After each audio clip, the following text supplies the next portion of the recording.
श्री श्रीमद अभयचरणारविंद भक्ति वेदांत स्वामी महाराज जगतगुरु श्रील प्रभुपाद की जय।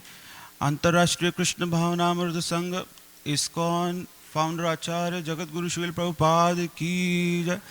अनंत कोटि वैष्णव वृंद की जय। नामाचार्य श्रील हरिदास ठाकुर की जय। प्रेम से कहो श्री कृष्ण चैतन्य प्रभु नित्यानंद श्री अद्वैत गदाधर श्रीवासादि गौर भक्त वृंद की जय। श्री श्री राधा कृष्ण गोप गोपीनाथ श्याम कुंड राधा कुंड गिरि गोवर्धन की। ग्रंथराज श्रीमद् भागवतम की जय। निताय गौर प्रेमानंदे हरि हरि बोल। All glories to the assembled devotees, all glories to the assembled devotees, all glories to the assembled devotees, all glories, all glories, all glories to Shri Shri Guru and Shri Gauranga.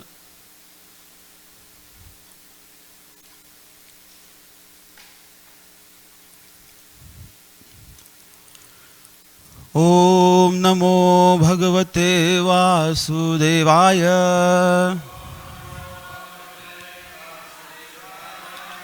Om Namo Bhagavate Vasudevaya.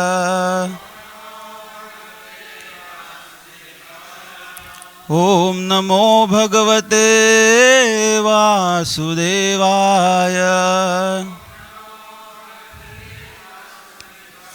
Narayanam Namaskritya Naram Chaiva Narottamam Devim Saraswatim Vyasam Tato Jayamudiraye Nashtaprayeshu Abhadreshu Nityam Bhagavat Sevaya Bhagavati-uttama shloke Bhaktir Bhavati Naishthiki Krishnaya Vasudevaya Devaki Nandanaya cha Nanda Gopakumaraya Govindaya Namo Namaha. Hare Krishna. We're reading from Srimad Bhagavatam, his third canto, chapter number 12. Chapter number 7, entitled Further Enquiries by Vidura, and text 12. Sa vai nivritti dharmena vasudevanukampaya bhagavad bhakti yogena tirodhatte shanai iha savai nivritti dharmena vasudevanukampaya bhagavad bhakti yogena tirodhatte shanai iha savai nivritti dharmena vasudevanukampaya bhagavad bhakti yogena tirodhatte shanairiha savai nivritti dharmena vasudevanukampaya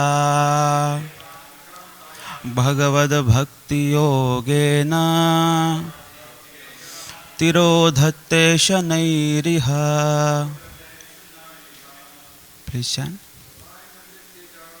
Savai Nivritti Dharmena Vasudevanukampaya Bhagavad Bhakti Yogena Tirodhatte Shanairiha. Savai nivritti dharmena vasudevanukampaya bhagavad bhakti yogena tirodhatte shanairiha dharmena vasudevanukampaya. Bhagavad Bhakti Yogena तिरोधत्ते शनैरिह सवै निवृत्तिधर्मेण वासुदेवानुकम्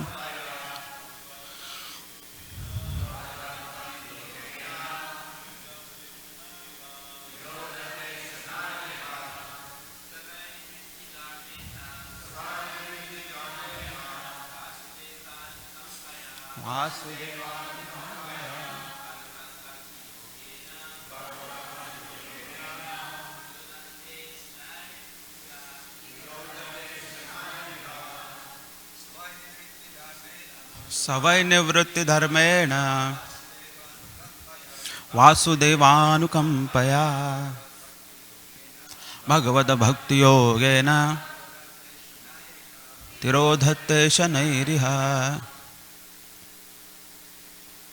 माताजी सवै निवृत्तिधर्मेण वासुदेवानुकम्पया भगवद्भक्तियोगेन तिरोधत्ते शनैरिह सवै निवृत्तिधर्मेण वासुदेवानुकम्पया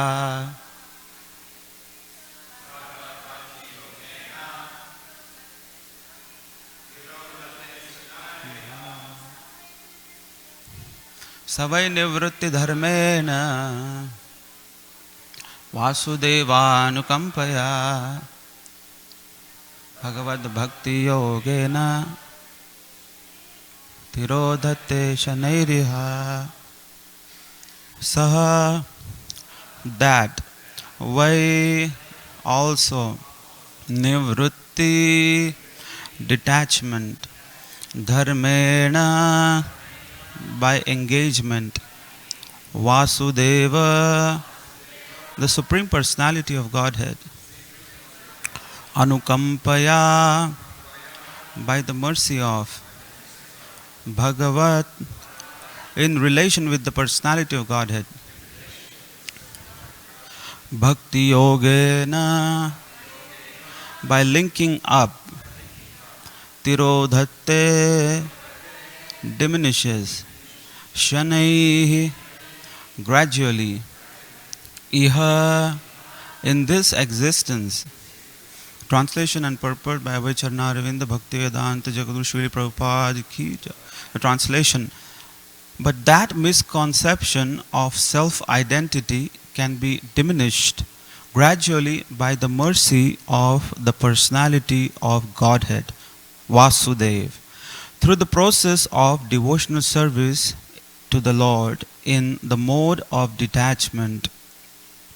Srila Prabhupada's purport: the quivering quality of material existence which comes from identification with matter or from thinking oneself under the material influence of philosophical speculation to be God can be eradicated by devotional service to the Lord, by the mercy of the personality of Godhead, Vasudeva.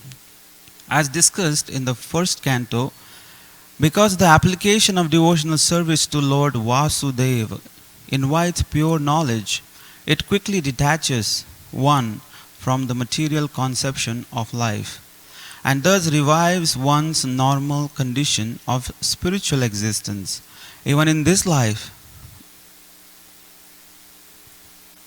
and frees one from the material winds which cause one to quiver. Only knowledge in devotional service can elevate one towards the path of liberation. The development of knowledge for the purpose of knowing everything without rendering devotional service is considered fruitless labor, and one cannot get the desired result by such labor of love. Lord Vasudeva is pleased by devotional service only, and thus his mercy is realized by association with pure devotees of the Lord. Pure devotees of the Lord are transcendental to all material desires, including the desire for the results of fruitive activities and philosophical speculation. If one wants to acquire the mercy of the Lord, he has to associate with pure devotees. Such association alone can, by degrees, release one from the quivering elements.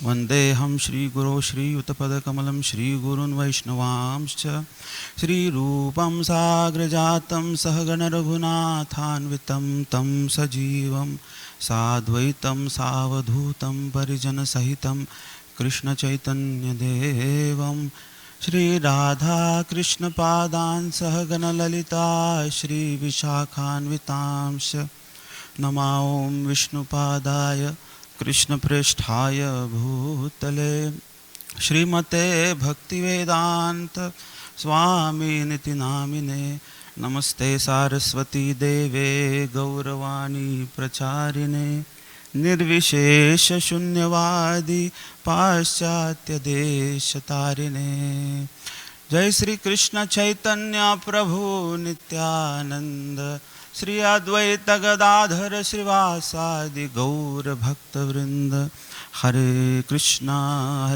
Krishna Krishna Hare Hare Hare Rama Rama Rama Hare Hare Gurave Gaurachandraya Shri Radhaya Tadalaye Krishnaya Krishna Bhaktaya Tadbhaktaya Namostume. Offering humble obeisances to all the devotees of Krishna, all of you. We begin the explanation of this verse.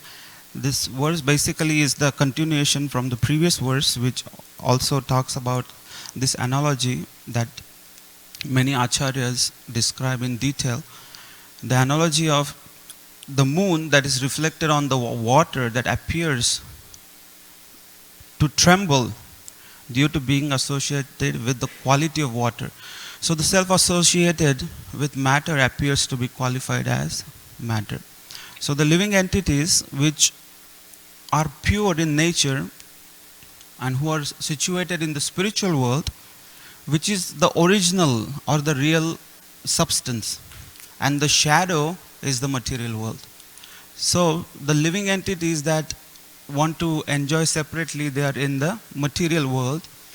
They are in one sense dealing with the shadows of the real substance. The real substance is the spiritual world. Just like the moon that reflects on the ocean surface, and we see the moon is moving because of the waves of the ocean. But is the moon actually dancing? No, it just appears because the actual water is dancing. The water is moving, so the moon appears to be moving. So similarly, the reflection can be seen in three ways. The first way is if you see that the moon as Krishna, and some foolish people say that, oh, Krishna is just a human being. Avajananti ma mudha manushim tanumashritam. So they don't understand who is Krishna, what is his real nature, what is his supremacy.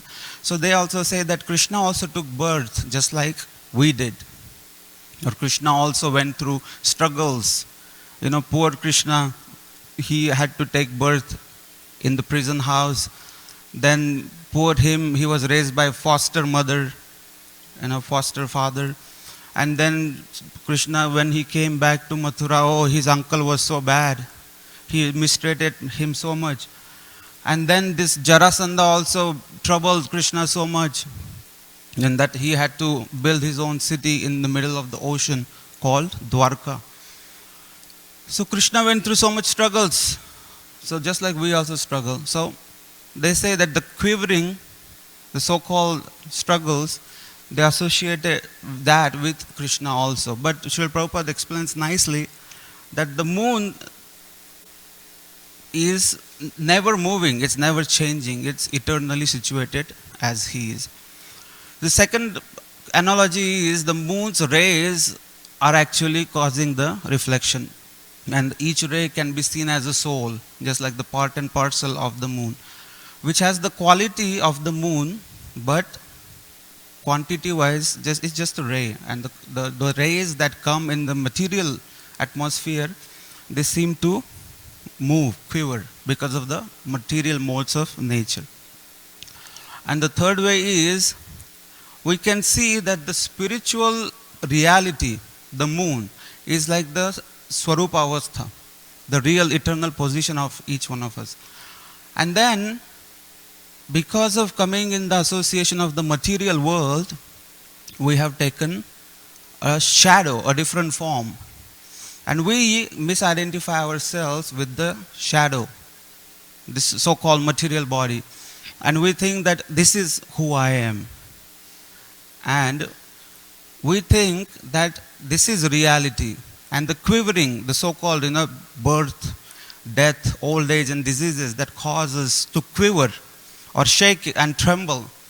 It's so-called quivering. We think that it's all that I am undergoing this. But in reality, the soul is coming from the spiritual world. The soul's eternal position is unmoved. Just like it is said, every living entity, the Swarup Avastha of the living entity, is in the spiritual world, and foolishly we are thinking to be this material body. Just like if you go to Disneyland and there is like a big Mickey Mouse, he comes to greet you, like 10 feet. And we think, oh wow, look at this Mickey. But the person, if somebody knows that there is actually inside, there is a person, it's not a real Mickey Mouse. But if that person's friend goes there, he's going to call him, hey, Sam. He's not going to call him Mickey, because he knows that there is inside, there is a person who has a real life. And if you know that, then you won't be misled.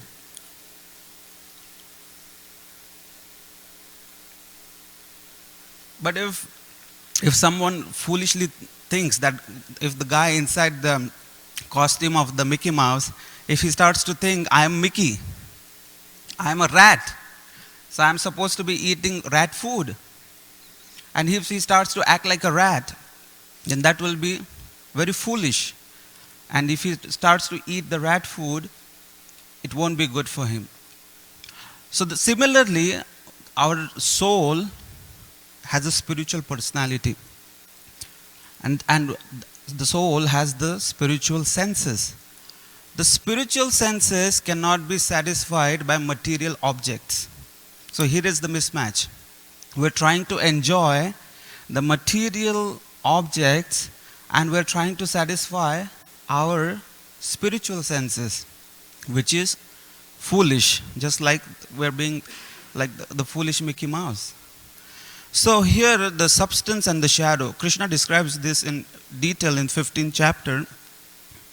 There is this banyan tree that is upside down.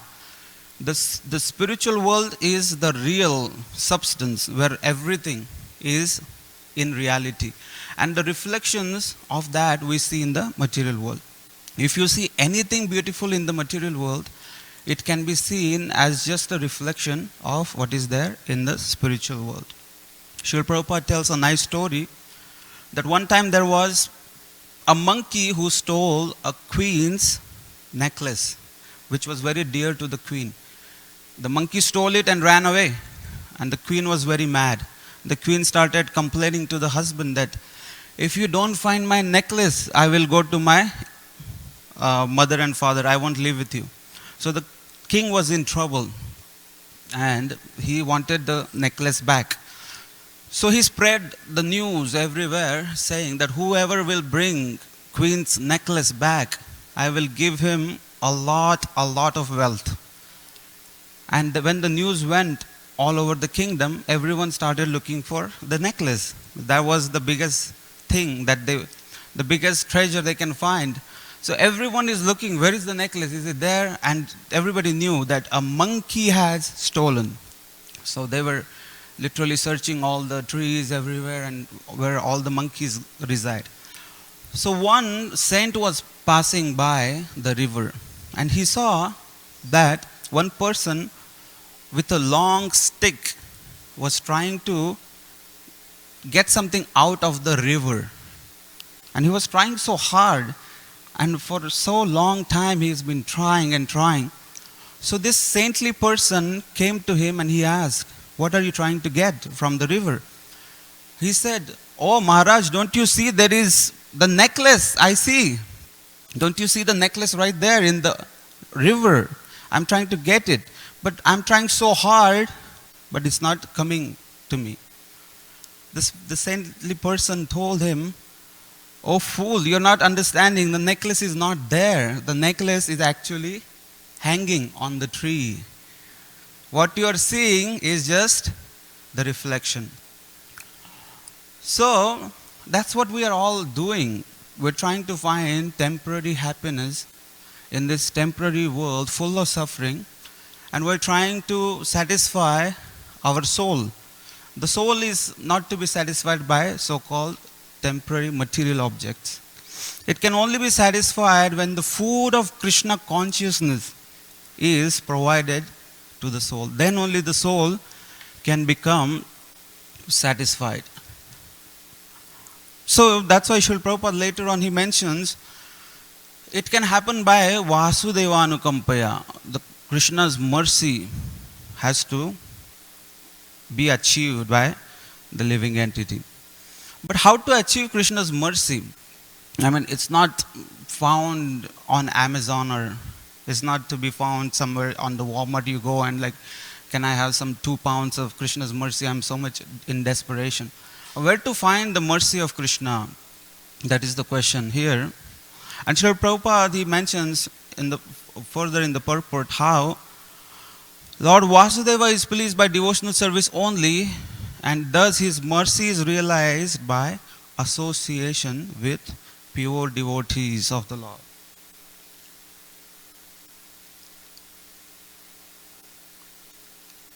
So only the pure devotees, they can distribute that mercy and wake us up from this foolish misconception of trying to find happiness in the shadow. Because look how foolish it sounds. If there is a mango and if there is a reflection and you see the reflection of the mango, will you go for the reflection or will you go for the real mango? Naturally you will go for the real mango. But if someone is trying to enjoy the reflection of the mango, it sounds really foolish. The same way, the reflections of different objects, trying to enjoy such, it's actually considered very ghastly and foolish mentality. But only pure devotees of the Lord are transcendental to all material desires, including the desire for the result of fruitive activities, philosophical speculation. So, in this regard, there was a king called King Bhoja, and his dynasty is quite famous in Bhagavatam also. You hear the Bhoja dynasty, Vrishni dynasty, Andaka. So the Bhoja dynasty starts from the King Bhoja, and this King Bhoja, he was very famous for his spiritual enquiries for all his ministers. So he would ask his ministers different questions in the morning time. And if the ministers would not be able to answer, then he would kick them out. He would ask, like, if you don't know the answer, then why am I paying you such high salaries? So this King Bhoja one day asked all the ministers in his palace, he asked, where is the real nectar to be found? Where is the real nectar? I am inquiring on behalf of all my subjects. Everyone wants to find out the Amrita, real nectar. So some person said that, oh, nectar must be found in the ocean, because that person had heard the Samudra Manthan, when the churning of milk ocean happened, nectar came out. So he said that, oh, nectar, king, I'm pretty sure it will find in the ocean. But then the king and the others opposed. They said that if the nectar was in the ocean, then why the water would be salty? Water should be clean, water should be satisfying and sweet. Then somebody said it must be on the moon planet because the moon is very soothing. If the nectar is on the moon, then of course we can say that it could be on the moon, why not? But the other said if the nectar was on the moon, then why the moon is diminishing? And sometimes because of the influence of Rahu, Ketu, on the different days, there is no moon day. So if the nectar is there, the moon should be glowing all the time, forever. Somebody said nectar is in a beautiful woman. But then the king said, you stupid, how it is possible that the nectar is in a woman? If the woman has the nectar, then how come her husband slowly gets old and ultimately dies? Then there was a real race. Who is going to win this? Because every day this question would be asked, and whoever gives the answer, he would get a good prize. Then one person said the nectar is in the Sarpaloka with the serpents, because there are so many references in the scriptures. Even when Bhima was poisoned by Duryodhana, he went down the ocean and went to the Sarpaloka, the serpent's planet, and he was given the nectar and then he was revived. So somebody said maybe in the ocean and in the Sarpaloka with all the serpents. Then the others opposed, because there was now envy that if this guy wins the prize, that means my job is in trouble. So the others said if the nectar is in the Sarpaloka with the serpents, then why the serpents have visha, the poison in their mouth? If they have nectar, then the serpent should not carry poison. Ultimately, finally, one person said, I am 100% sure. This is my prize. I win. The nectar is in Swargaloka. Nectar is in the heavenly planets. Because all the demigods, they are drinking somaras and they live so long. But the king was very learned. He was not going to give up so easily. He said, you fool, haven't you read Bhagavad Gita? Abrahma bhuvanaloke punaravartino arjuna mamu paityatu kaunte punarjanmanu vidyate. All the higher planetary descendants, all the denizens of higher planetary system, even up to Brahmaloka, they also fall down when their credits expire. Then they also come back and they live a normal life like us. So you fool, that's not the answer. So now, who is going to give the answer? So in this king's palace, there was a devotee whose name is Kalidas. So all asked, Kalidas, you say, what is the answer? So in the meantime, he was a great poet. He already composed a verse. Abdhau vidhau vadhumukhe fadinam nivase swarge sudhavasati vai vibudha vadanti ksharam kshayam patimrutam garalam patantam kanthe sudhavasati vai bhagavajjananam. So he already said that there is no nectar in the ocean. Why? Because the water is salty. Not on the moon, because it diminishes. Not in the body of a woman, because if the body of the woman has the nectar, then the person, her husband, who drinks that nectar, how does he ultimately meet death? And the serpents, why would they carry poison in the throat? And in the heavenly planets, why do they fall? So the final nectar ultimately lies in the throat of a pure Vaishnava. Kanthe sudha vasati vai bhagavajjananam.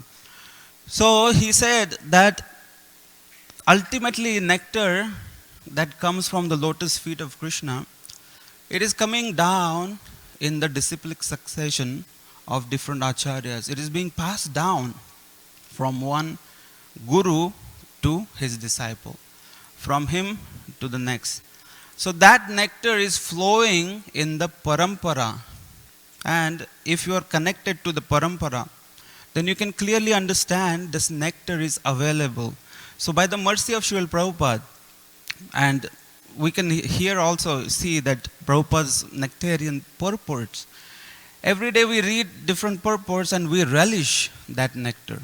We gain something new, understanding of Krishna. So that nectar is ultimately to be found in the association of the pure devotees of Krishna. So here it is also mentioned in Srimad Bhagavatam that the ultimate, the only one desire one should cultivate in life is the association of devotees. If somebody cultivates a desire that I want Krishna, my aim is to achieve Krishna, but that's not the perfect desire. Why? Even in Raghunath Das Goswami's literature, he mentions that if I see Krishna from a long distance at Govardhan and he's playing his flute, I would not even run to Krishna. He says, I would not go to Krishna. If I see Krishna playing flute at Govardhan, I would not run to Krishna. Rather, I would run to achieve the lotus feet of Sri Radha. Why? Because if I run to Krishna, Krishna is very playful. He will disappear. Who can catch Krishna? Nobody can catch Krishna. No one can, and no one has been able to capture Krishna. But if I capture the dust of the lotus feet of Sri Radha, if I somehow gain her service, if I please her, then if I get her service, then Krishna will automatically be there. Just like there are in the Rupa Goswami's literature, he mentions that when sometimes Yashoda Maya, she feels very lovey-dovey for Krishna. My little Kanna, I want to grab him, I want to hold him, I want to squeeze his cheeks, I want to kiss him, I want to, snuggle, I want to hold him. But Krishna is in different mood.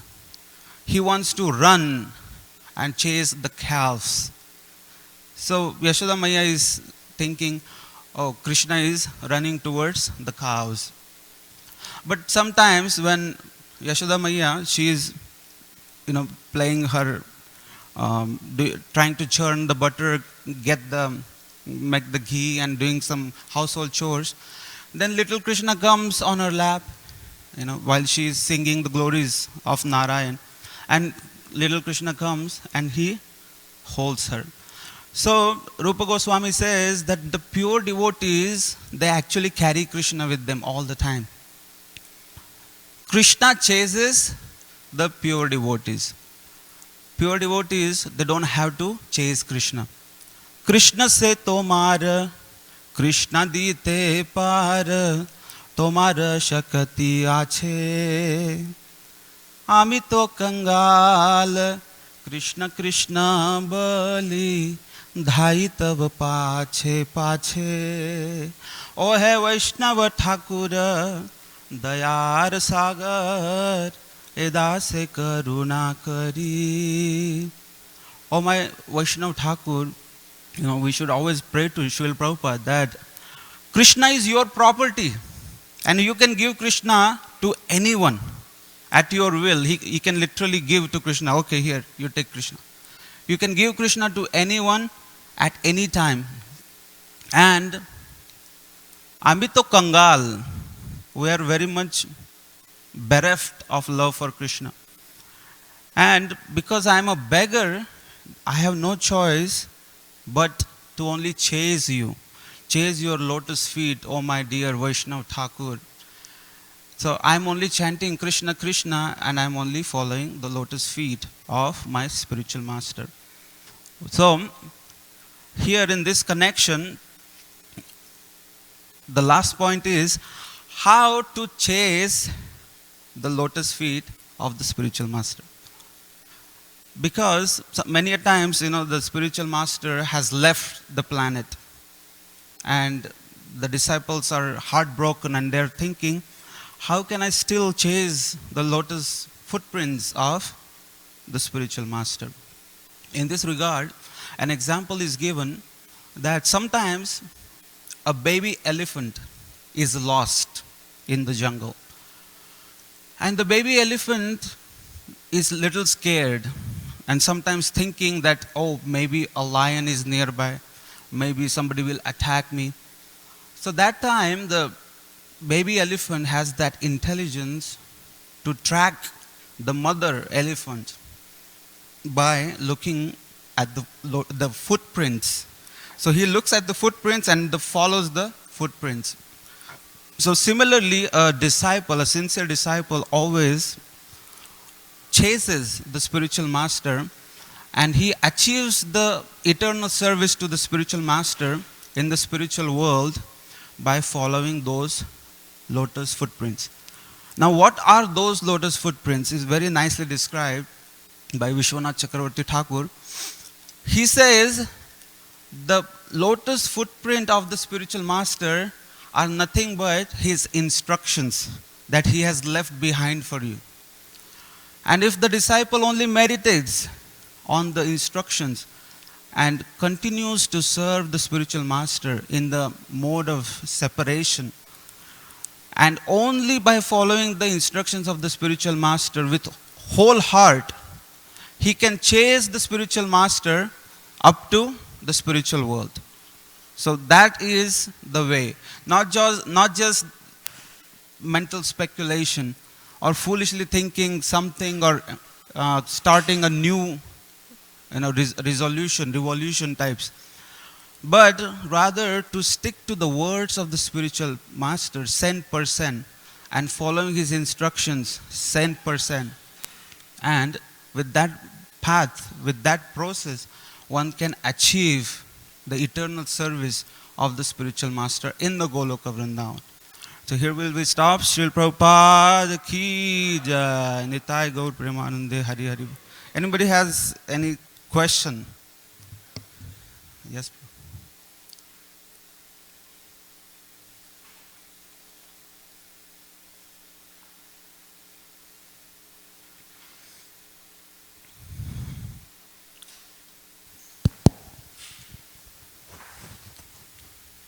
Thank you, Prabhu. At one point you mentioned that we, the living entities, the real Swarup is in the spiritual world. And I was just thinking about an analysis of a prisoner. He goes to get reformed. When he comes out of prison, he changes here while in the material world. So isn't it the same for a practitioner of Bhakti Yoga who serves the spiritual master faithful, that he already achieved his Swarup here? He doesn't have to go there. Not for everybody maybe, but some. The real Swarup, it can be like in the book Jaiva Dharma, those two disciples who go to the Guru, they were asking for their Swarup, and then he pointed out which Swarup they have, because they were faithfully serving the spiritual master. So isn't it that it doesn't have to, obviously whoever goes back to the spiritual world, they will be in the real Swarup, but while doing it sincerely in the material world, they can have already their Swarup. Isn't it? I'm asking the question. The question, what is the question? The question is that real Swarup of the living entity, because at one point you were mentioning, is there. Yeah. Like is there. Like, yeah. Okay, I'm going to leave my body and it's waiting already over there. But actually you can have it here. Oh, yeah. Actually, as one advances in the devotional service, after the bhava stage, you actually start to serve Krishna in that sentiment of your Swarupavastha. So slowly the Swarup is revealed. That personality is automatically developed inside. That sentiment is automatically developed within the heart of a sincere practitioner after bhava. And then prema stage is where the Swarup has been fully manifested. So in that sense, yes. So in that sense, it happens.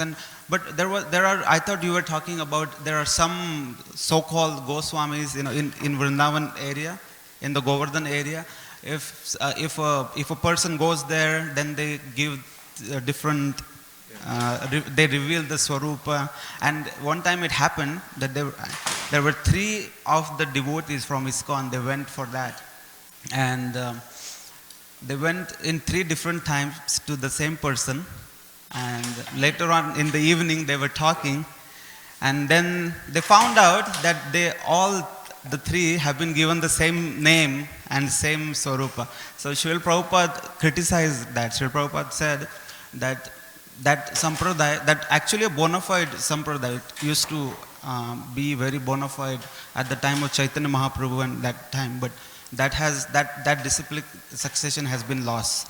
So we don't follow that path. Srila Prabhupada, that time he criticized and he said that we only follow this Vaidhi Bhakti, Sadhana Bhakti, and with that Sadhana Bhakti, ultimately we develop ourselves up to Swarupa. Not try to get Swarupa and foolishly trying to get, then that becomes Sajiyavad. Like there are such so-called sampradayas in Vrindavan also, that they give you the Swarupa, they give you the name, they tell you everything, all your qualities in the spiritual world. But then, like I said, some of our devotees, they found out, because they say you should not tell anyone. But our devotees are funny, they wanted to check, so they went and they found out that everybody was given the same Swarupa. So it's all money-making business. So Srila Prabhupada has given the best process. We should follow this process and ultimately achieve Krishna's lotus feet. Srila Prabhupada ki jai. Nitai Gaur Premanande Hari Hari.